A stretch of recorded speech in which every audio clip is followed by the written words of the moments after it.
Professor ने रुद्र के हाथ में वो डिवाइस दी और श्रुति को रुद्र का हाथ पकड़ने को कहा। श्रुति ने रुद्र को गुस्से में एक लुक दिया पर फिर चुपचाप हाथ पकड़ लिया। क्या तुम तैयार हो अपने पास्ट में जाने के लिए? प्रोफेसर ने पूछा। रुद्र और श्रुति ने प्रोफेसर की तरफ देखकर हाँ में सिर हिलाया। प्रोफेसर मुस्कुराते हुए कहने लगे, तुम जिस वक्त में पीछे जाना चाहते हो, इस मशीन में वो डेट और टाइम सेट कर दो और वापस प्रेजेंट में आने का टाइम और डेट भी। रुद्र उसमें टाइम और डेट सेट करने लगा पर तभी श्रुति के मन में एक सवाल पैदा हुआ। पर सर, अगर ये डिवाइस अचानक से खराब हो गई तो? है तो मशीन ही ना। यह सुनकर रुद्र भी थोड़ा टेंशन में आ गया और वो बोला, फिर तो हम पास्ट में ही फंस के रह जाएंगे। प्रोफेसर के फेस पर कोई टेंशन नहीं दिखी। Don't worry guys. उन्होंने एक बॉक्स में से एक फोल्ड किया हुआ एक गोल्डन पेपर निकालकर रुद्र की पॉकेट में डाल दिया। तब तुम्हारी मदद करेगा ये पेपर, पर इसे तभी खोलना जब ये डिवाइस काम न करे। तब इस पेपर में लिखी प्रोसेस तुम्हारी मदद करेगी तुम्हें वापस लाने में। गलती से भी इसे मत खोना, नहीं तो वापस आना नामुमकिन हो जाएगा। रुद्र और श्रुति के चेहरे पर थोड़ी घबराहट दिखने लगी और उन्हें देख के ऐसा लगा कि वो अपना इरादा बदल देंगे पास्ट में जाने का। पर तभी प्रोफेसर ने रुद्र के हाथ में पकड़ी टाइम मशीन का ग्रीन बटन दबा दिया और पूरे रूम में तेज रोशनी और इलेक्ट्रिक रेज निकलनी शुरू हो गई। एक अजीब टाइप की आवाज भी गूंजने लगी। अब प्रोफेसर के चेहरे पर थोड़ा सा स्ट्रेस दिखा कि क्या ये डिवाइस सच में वर्क करेगी। कुछ देर की रोशनी और शोर के बाद अचानक से सब शांत हो गया। रुद्र और श्रुति वहां नहीं थे। प्रोफेसर खुशी से चिल्लाने लगा, यस यस यस ये डिवाइस काम कर सकता है।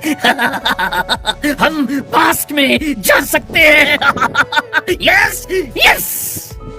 एक सुनसान खंडहर के आसपास उसी तेज रोशनी और रेस के साथ रुद्र और श्रुति विजिबल हुए। दोनों ने एक दूसरे की तरफ देखने के बाद चारों तरफ देखा और शॉक्ड हो गए कि हम तो अपने पास्ट में जा रहे थे, पर ये इस जगह कैसे पहुंच गए? खंडहर के बाहर से सूरज की रोशनी आ रही थी। श्रुति उसे देख बाहर की तरफ जाने लगी। रुद्र उसके पीछे पीछे गया। श्रुति जैसे ही बाहर निकली, एक जलता हुआ तीर तेजी से उसकी तरफ आया। रुद्र ने यह देख श्रुति को अपनी ओर खींचा। श्रुति घबरा के रुद्र से लिपट गई। कुछ देर के लिए वहां का माहौल एकदम बदल गया। रुद्र के मन में जैसे कोई रोमांटिक धुन बजने लगी। श्रुति को एकदम से रियलाइज हुआ सिचुएशन का और उसने रुद्र को धक्का देके दूर कर दिया। श्रुति गुस्से में बोली, ये जलता हुआ तीर, ये अजीब सी जगह, ये तो कहीं से हमारा पास्ट नहीं लगता। ये हम कहां आ गए हैं? रुद्र ने मशीन में चेक करना चाहा, यह पता करने के लिए कि वो लोग कहां हैं उस वक्त, लेकिन अचानक डिवाइस में रेड ग्रीन लाइट्स ब्लिंक होने लगी। रुद्र ने परेशान होकर डिवाइस को हिलाकर देखा पर लाइट्स कंटिन्यूअसली ब्लिंक हो रही थीं और स्क्रीन पर कुछ दिख नहीं रहा था। ये देखकर श्रुति थोड़ी पैनिक हो गई कि ये डिवाइस इतनी जल्दी खराब हो गई, अब वापस कैसे जाएंगे? रुद्र के हाथ से डिवाइस लेकर वो उसे देखने लगी। फिर उन दोनों ने चारों तरफ देखा। श्रुति अब और पैनिक होने लगी और रुद्र पर भी भड़की। दोनों के बीच फिर पुरानी बातों को लेकर बहस शुरू हो गई। रुद्र फिर उससे माफी मांगता है अपनी उस गलती के लिए। फिर रुद्र मन ही मन सोचने लगा कि कहीं मैंने अपनी जिद में हम दोनों को किसी मुसीबत में तो नहीं डाल दिया। तभी अचानक से दो तीर एक साथ बड़ी तेजी से रुद्र और श्रुति के साइड में लगे पेड़ पर आके लगे। फिर कुछ लोगों का शोर सुनाई दिया। रुद्र श्रुति का हाथ पकड़ के वहां से तेजी से भागा। भागो श्रुति! बहुत देर तक भागने के बाद दोनों एक झील के पास आके रुके। दोनों की सांसें फूल रही थी। दोनों बहुत डरे हुए थे। उन लोगों ने अपने चारों ओर देखा। अब वो शोर शांत हो चुका था। दोनों ने थोड़ी राहत की सांस ली। श्रुति एक झील के पास गई और पानी अपने फेस पर डालने लगी। रुद्र की नजर श्रुति पर गई और वो पास में एक चट्टान पर बैठकर उसे एक टक निहारने लगा और श्रुति से बोला, क्या तुम मुझे कभी माफ नहीं करोगी श्रुति? श्रुति यह सुनकर उसकी तरफ मुड़ी। श्रुति, मैं जानता हूं मैंने गलती नहीं गुनाह किया था, पर मेरा यकीन मानो उस रात नेहा ने मेरी ड्रिंक में कुछ मिला दिया था। मुझे कुछ होश नहीं था। मैं कब उसके साथ उस रूम में चला गया। नेहा ने मेरे नशे में होने का फायदा उठाया था और मैं जानता हूं मुझे भी खुद पर कंट्रोल रखना चाहिए था, पर नशे में। प्लीज श्रुति, प्लीज एक चांस दे दो हमारे इस रिश्ते को। मैं तुम्हारे बिना नहीं रह सकता श्रुति। रुद्र की आंखों में आंसू थे। श्रुति इस बार शांत होकर बोली, रुद्र, वो गलती अगर मुझसे हुई होती तब क्या तुम मुझे माफ कर पाते? यह सुनकर रुद्र एकदम से चुप हो गया। श्रुति फिर से मुंह धोने लगी। इस पर रुद्र को एहसास हो गया था कि अब वो श्रुति को वापस नहीं पा सकता। रुद्र अब अपने आंसू पोंछकर बात बदलते हुए बोला कि श्रुति, इस डिवाइस में कुछ तो गड़बड़ है, पर डोंट वरी, हमारे पास वो गोल्डन पेपर भी है। हमें सबसे पहले पता करना होगा कि हम किस जगह हैं, फिर हम इस पेपर की मदद से वापस प्रेजेंट में चले जाएंगे। श्रुति और रुद्र फिर वहां से आगे चलने लगे। अब वो जंगल से बाहर आ चुके थे। उन्होंने घाघरा चोली पहने हुए एक औरत को सर पर लकड़ियां रख कर ले जाते हुए देखा। श्रुति जैसे ही उसके पास पता करने गई कि वो लोग किस जगह हैं, वो औरत उन दोनों के कपड़ों को देखकर चीखने लगी, नहीं नहीं, मुझे मत खाना, मुझे मत खाना, बचाओ बचाओ, ये तो कोई मायावी राक्षस है, बचाओ बचाओ। वो लकड़ियां छोड़कर वहां से भाग गई। दोनों शॉक्ड होकर एक दूसरे को देखने लगे। रुद्र डिवाइस को भी देख रहा था और उसे ठीक करने की कोशिश कर रहा था, लेकिन वो अभी भी बंद थी। श्रुति बोल पड़ी, रुद्र, अब तो मुझे सबसे पहले यही पता करना है कि ये कौन सी जगह है और यहाँ के लोग हमें देखकर ऐसा बिहेव क्यों कर रहे हैं। अब वहां रात हो चुकी थी। कुछ कुछ दूरी पर मशालें जलती हुई दिख रही थी। दोनों छिपते हुए चले जा रहे थे। तभी उन दोनों को किसी की आवाज सुनाई दी और वो किसी झाड़ी के पीछे से छुपकर देखने लगे कि राजाओं के जमाने की पोशाक पहने एक आदमी कुछ सैनिकों से बात कर रहा था। सैनिकों के हाथ में भाले तलवार थी। रुद्र श्रुति उन्हें देखकर शॉक्ड हो गए। सैनिक उस आदमी को विदुर कहकर संबोधित कर रहे थे। महामंत्री विदुर, हमने आपके बताए निर्देशानुसार पांडव पुत्रों के लिए गुप्त सुरंग तैयार कर दी थी लाक्षागृह में। आज वो वहां से प्रस्थान कर जाएंगे। विदुर ने सैनिकों को अशर्फियों की पोटली दी और वो लोग वहां से चले गए। श्रुति और रुद्र शॉक्ड हो गए। दोनों एक दूसरे से बोले, पांडव पुत्र, यानी हम। तभी रुद्र के हाथ की डिवाइस फिर से ब्लिंक होने लगी और उसके स्क्रीन पर लिखा आया, हस्तिनापुर 3000 BC। श्रुति, हम महाभारत काल में पहुंच गए हैं।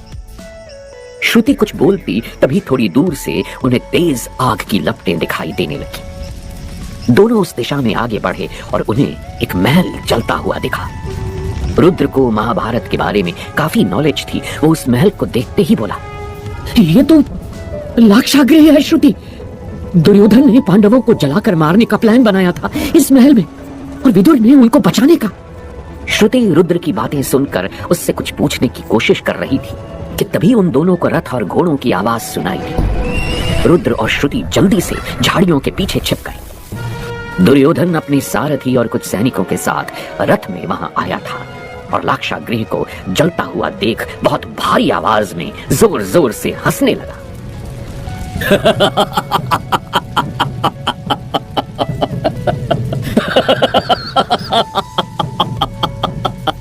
आखिर पांडवों का अंत हो ही गया।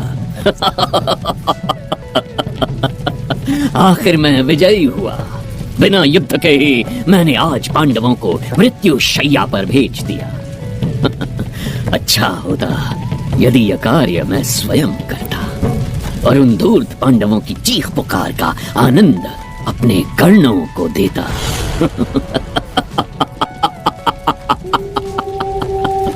दुर्योधन को अट्टहास करते हुए देख दोनों घबरा गए। रुद्र ने श्रुति से कहा, इससे पहले कि कोई हमें देखे हमें फौरन यहाँ से निकल जाना चाहिए श्रुति, नहीं तो पांडव तो बच गए पर हमें अपनी जान से हाथ धोना पड़ेगा। अब तो डिवाइस भी ठीक हो गया है।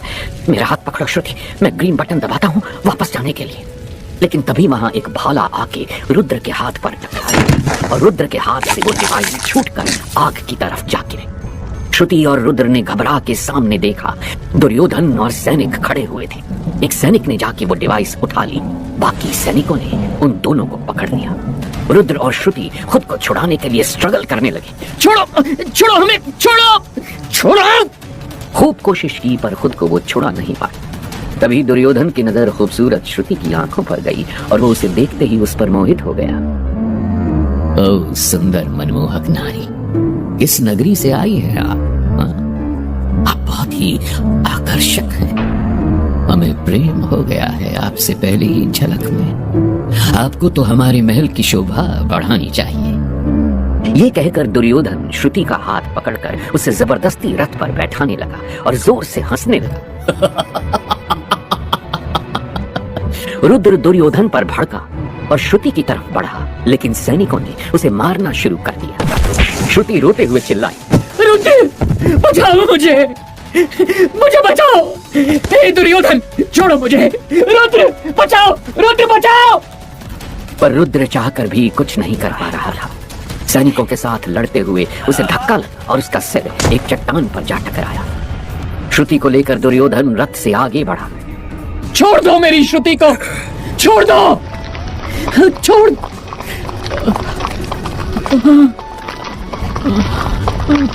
और इस आवाज के साथ रुद्र धीरे धीरे बेहोश होता गया और रथ ओझल हो गया। काफी देर बाद रुद्र को होश आया। वो खुद को संभालते हुए उठा। अब तक लाक्षागृह की आग थोड़ी कम हो गई थी और चारों तरफ धुआं धुआं सा हो गया था। वो चारों तरफ श्रुति को आवाज लगाते हुए ढूंढने लगा। श्रुति, श्रुति कहाँ हो तुम? श्रुति, श्रुति। उसे याद आने लगा कि दुर्योधन श्रुति और टाइम मशीन दोनों को ले गया था। रुद्र की आंखों में आंसू थे। उसे खुद पर गुस्सा आ रहा था कि ये सब उसके कारण हुआ। ना वो पास्ट में जाने की जिद करता, ना श्रुति इस मुसीबत में फंसती। नहीं श्रुति, मैं तुम्हें नहीं खो सकता। मुझे श्रुति को दुर्योधन के चंगुल से छुड़ा के वापस प्रेजेंट में जाना होगा, कैसे भी। भगवान, हे भगवान, कोई तो उपाय बताइए, कोई तो उपाय बताइए। रुद्र पैनिक होने लगा। तभी उसे प्रोफेसर का दिया हुआ वो पेपर याद आया। चलो, वापस जाने का दूसरा ऑप्शन तो है मेरे पास। अभी सबसे पहले श्रुति को छुड़ाना होगा। पर किस तरफ जाऊं, किस तरफ? रुद्र फिर कुछ सोचकर बोला, उस पेपर में क्या लिखा है, पढ़ लेता हूं पहले। शायद उसको पढ़ने के बाद श्रुति को वापस लाने का भी कोई रास्ता निकल आए। उसने जल्दी से उस पेपर को खोला और उसे पढ़ने लगा। और पढ़ते पढ़ते उसका चेहरा सफेद पड़ने लगा। नहीं नहीं नहीं, मैं ऐसा घिनौना काम नहीं करूंगा, बिल्कुल नहीं करूंगा।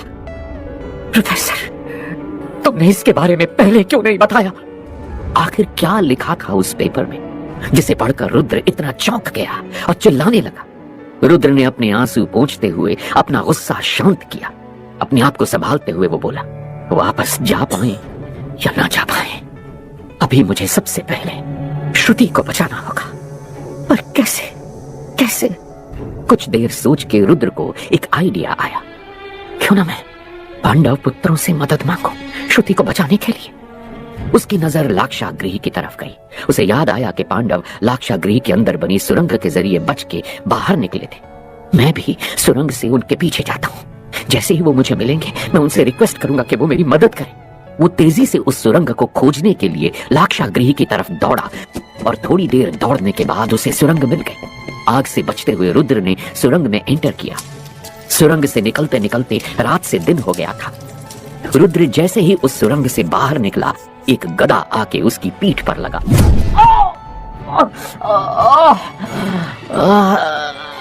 वो गिर गया था। उसने पलट कर देखा, सामने विशाल काय भीम खड़े। भीम उस पर फिर से प्रहार करने के लिए बढ़े। रुद्र घबरा कर हाथ जोड़कर चिल्लाने लगा, मुझे छोड़ दो, मुझे छोड़ दो। भीम बोले, तुझे कैसे छोड़ दूं? तुझे दुर्योधन ने भेजा है ना हमारे बारे में पता करने।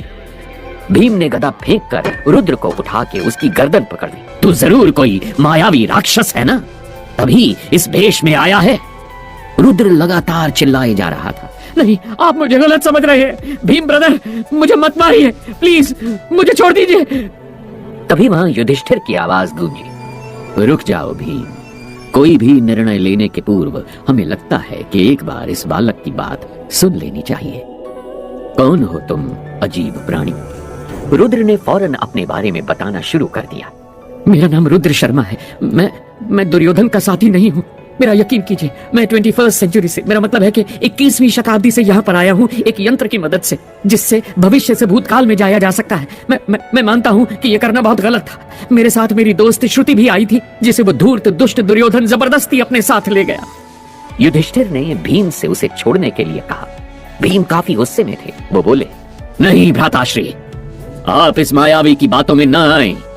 तभी वहां अर्जुन नकुल के साथ आ गए थे और उन्होंने ये सारी बातें सुन ली थी।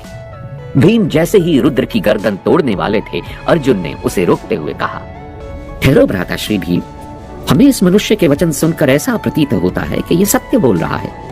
ये निहत्था और भयभीत दिख रहा है। भ्राताश्री, भले ही ये निहत्था हो, किंतु इसके वस्त्रों से ये कोई आम जन नहीं जान पड़ता।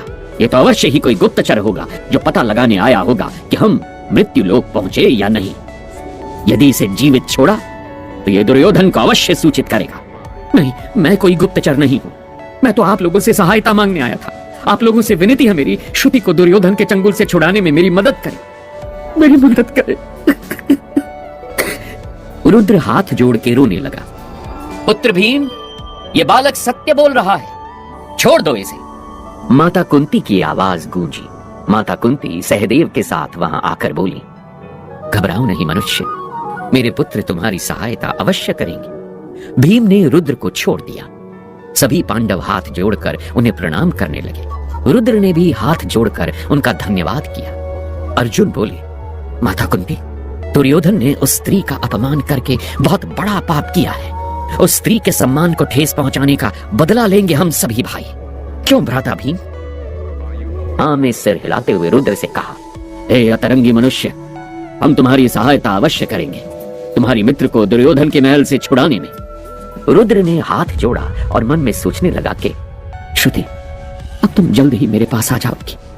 उसके बाद वापस प्रेजेंट में कैसे जाना है वो सोचूंगा, पर पेपर में लिखा हुआ वो घिनौना काम कभी नहीं करूंगा। फिर बाकी जिंदगी हमें यहीं क्यों ना बितानी पड़ जाए, कोई गम नहीं, बस तुम मेरे साथ रहो।